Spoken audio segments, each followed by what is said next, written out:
Bonjour et bienvenue dans cette formation à la soudure au sein du Fab WP. Donc je vous apprends à peu près les bases autour de la soudure, ce qu'il faut faire, ce qu'il ne faut pas faire. On va commencer d'abord par un apprentissage autour du fer à souder. Donc le fer à souder c'est quoi?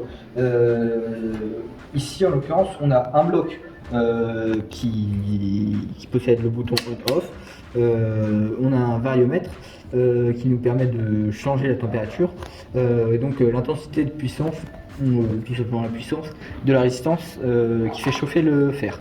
Là on a justement le fer, donc on a ici la poignée et ici on a la pointe, donc faut pas toucher parce que c'est chaud.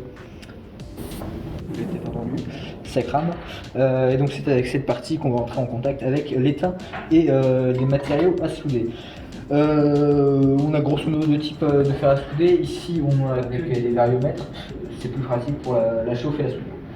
À savoir que votre fer est éteint quand le bouton est sur 0 et tout simplement il est allumé quand il y a la petite diode qui s'allume. Donc quand il y a ça, ça veut dire qu'il ne faut pas toucher là. Et même éviter de base de toucher parce que ça, des fois que le fer soit en train de baisser en température, c'est pas, faut pas toucher. Quand vous soudez, il y a un certain nombre de matériel à voir. Déjà vous soudez sur une plaque de soudure. Pourquoi? Parce que si jamais le fer vous faites tomber, et qui tombe là, ça fait du feu, et le feu ça fait mal. Donc si vous voulez éviter de vous faire mal, tout simplement mettre le feu au lycée, c'est quand même bien. Faut souder là-dessus, c'est une plaque de soudure, c'est fait pour. En plus comme ça, s'il y a du flux ou de l'étain qui tombe, ça évite de dégrader la table, surtout pour ça que c'était pensé hein, d'ailleurs. Quand vous soudez, vous avez deux mains. Avec ces deux mains, vous pouvez prendre deux trucs. Quand vous soudez deux trucs ensemble. De cette manière-là. Sauf que si vous soudez deux trucs ensemble et que vous tenez ces deux trucs, vous ne pouvez pas tenir le fer. Donc pour tenir le fer, et en même temps tenir les deux trucs à souder, on a inventé la troisième main. Et ça porte bien son nom parce que justement, vous pouvez tenir vos deux objets et avoir une main libre et une main qui tient le fer. Et avec cette main libre, vous prenez l'étain et vous pouvez plaquer. C'est très utile. Sur la troisième main, des fois on a une loupe. La loupe, je ne vous apprends pas comment ça marche, ça zoome, voilà, c'est très bien. Donc ça vous permet de voir mieux ce que vous faites, des fois que vos yeux ne soient pas très compétents, tout simplement, pour mieux voir ce que vous faites. Hein. Quand il ne fait pas très beau, tout simplement quand la lumière n'est pas assez puissante, vous prenez une lampe, parce que là aussi c'est mieux pour voir ce que vous faites, évitez de vous cramer les doigts. Donc quand vous soudez, il faut toujours faire gaffe où on met le fer, c'est très important de le savoir. Puisque bon, on fait pas un dessin, le fer ça brûle et ça fait mal et ça peut faire des dégâts. Quand vous soudez aussi, faut faire gaffe à ce que vous faites. Déjà, prenez pas la pièce parce que évidemment c'est une pièce en métal. Le métal est un très bon conducteur thermique, c'est-à-dire que vous allez vous brûler les doigts. Faites gaffe aussi quand vous faites chauffer de l'étain. Des fois ça fait des petites projections. Alors bon, vous en mourrez pas, mais ça peut faire mal. Faites gaffe aussi aux matières, si jamais vous soudez avec du plastique, déjà ça pue, hein, vous le sentirez, mais surtout ouais c'est pas ouf. Quand vous soudez, faut toujours mettre le fil derrière le fer à souder, donc entre le fer et la pièce, parce qu'en fait dans la soudure, donc le fil de soudure, il y a toujours un peu de flux. Le flux c'est quoi? C'est une espèce de wax, une espèce d'huile qui va permettre de faire la jonction entre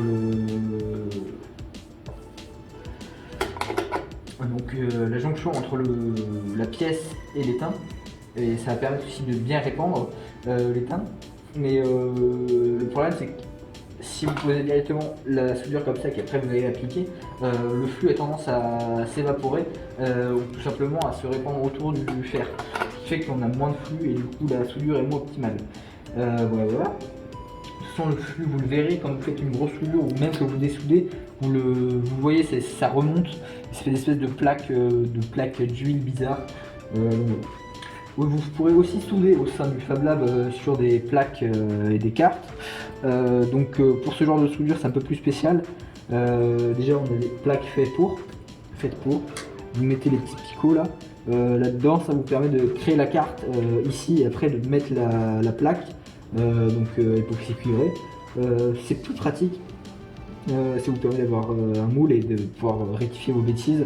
Vous analysez d'abord la carte, si elle est bien faite, après vous posez vous soudez et pas vous soudez et après vous regardez si c'est bien fait parce que voilà, c'est plus compliqué de dessouder. La soudure, là généralement on dépose des petites gouttes d'étain autour des picots et après on coupe les picots, on arrase pour éviter de piquer tout ce genre de casse et tout.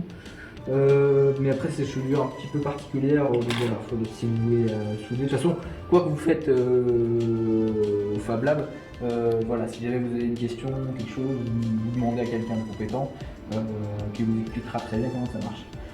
Voilà, bon après vous avez aussi les différences de diamètre au niveau des fils et des câbles d'étain.